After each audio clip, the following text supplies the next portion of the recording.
Hello friends, तर सर्वांचं स्वागत आहे माझ्या किचनमध्ये. आणि आज मी बनवत आहे पपईची चटणी.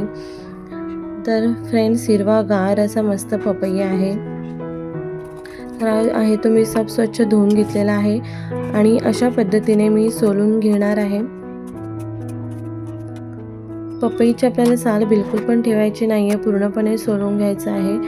आणि त्यानंतर मी इथे पपई जो आहे तो कट करून घेणार आहे. त्यानंतर आपल्याला त्याच्यामधल्या बिया ज्या आहेत त्या पूर्णपणे काढून घ्यायच्या आहेत. अगदी सर्वच बिया काढून साफ स्वच्छ धुवून घ्यायचा आहे आपल्याला पपई. तर फ्रेंड्स, पाहू शकता पपई जो आहे तो मी साफ स्वच्छ धुवून घेतलेला आहे. अगदी थोडासा पिकायला येत होता पपई, आतमध्ये थोडं येलो म्हणजे तयार पपई आहे. तर मी अशा पद्धतीने किसून घेणार आहे. पपई जो आहे तो तुम्ही खोबरं किसायच्या किसणीने सुद्धा किसू शकता. हे स्लायसर जे आहे ते 6 in 1 आहे, खूप यूजफुल आहे. हे सुद्धा मी ऑनलाईनच घेतलेलं आहे. ह्याची लिंक जर तुम्हाला पाहिजे असेल तर तुम्ही कमेंट करू शकता. खूप इझी आहे. त्याच्यामध्ये 6 कटर आहेत. स्लायसर जे आहे ते 6 टाईपचे आहेत. तर फ्रेंड्स, अशा पद्धतीने हाफ पपई आहे तो मी किसून घेणार आहे चटणीसाठी.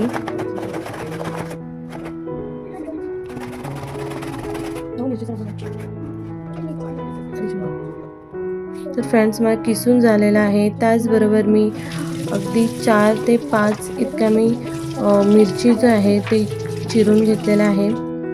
यानंतर कढई मी गरम करून ठेवलेलं आहे. कढईमध्ये थोडंसं पाणी आहे, त्यामुळे मी ते पुसून घेते. यानंतर आपल्याला टाकून घ्यायचं आहे तेल. अगदी 2 ते 3 स्पून इतकं तेल टाकून घ्यायचं आहे. अगदी 2 ते 3 इन्ग्रेडियंट्समध्ये आपली पपईची चटणी जी आहे ती रेडी होते.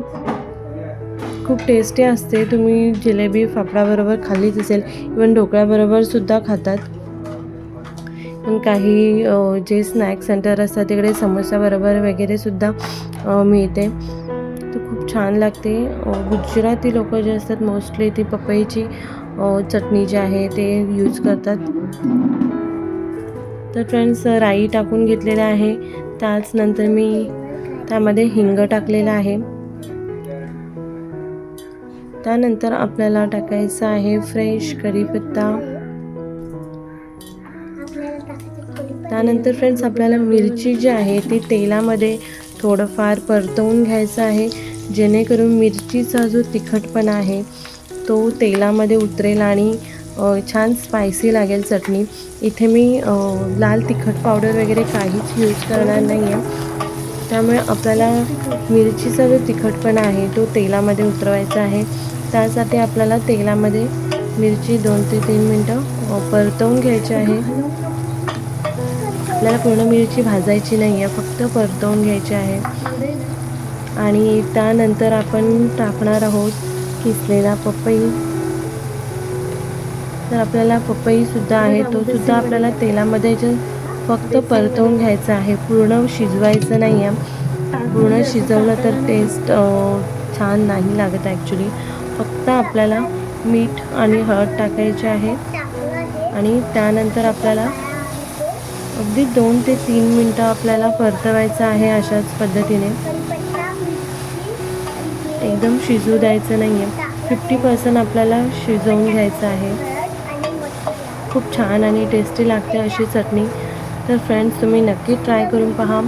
आणि तुम्हाला जर माझी रेसिपी आवडली असेल तर प्लीज लाईक करा, कमेंट करा, शेअर करा आणि माझ्या चॅनलला सबस्क्राईब करायला विसरू नका. पुन्हा भेटूया आपण अशाच नवीन आणि छान व्हिडिओबरोबर. फ्रेंड्स, तर आता माझ्या चॅनलवरती रेग्युलर रोज संध्याकाळी 5 वाजता व्हिडिओ पब्लिश होते. तर फ्रेंड्स, तुम्ही नक्की पहा आणि बेलायकनचं बटन क्लिक करा, जेणेकरून माझे नोटिफिकेशन जे आहे ते तुम्हाला मिळेल. अगदी रेग्युलर रोज व्हिडिओ अपलोड होते. जर लॉंग व्हिडिओ अपलोड नाही झाले तर शॉर्ट व्हिडिओ अपलोड होते. तर फ्रेंड्स, तुम्ही नक्की पहा रोज संध्याकाळी 5 वाजता. Bye bye. पुन्हा भेटूया आपण अशा छान रेसिपीबरोबर. जर चटणीवरती तुम्ही लिंबू टाकून खाल्लात तरीसुद्धा खूप टेस्टी लागते. Bye bye.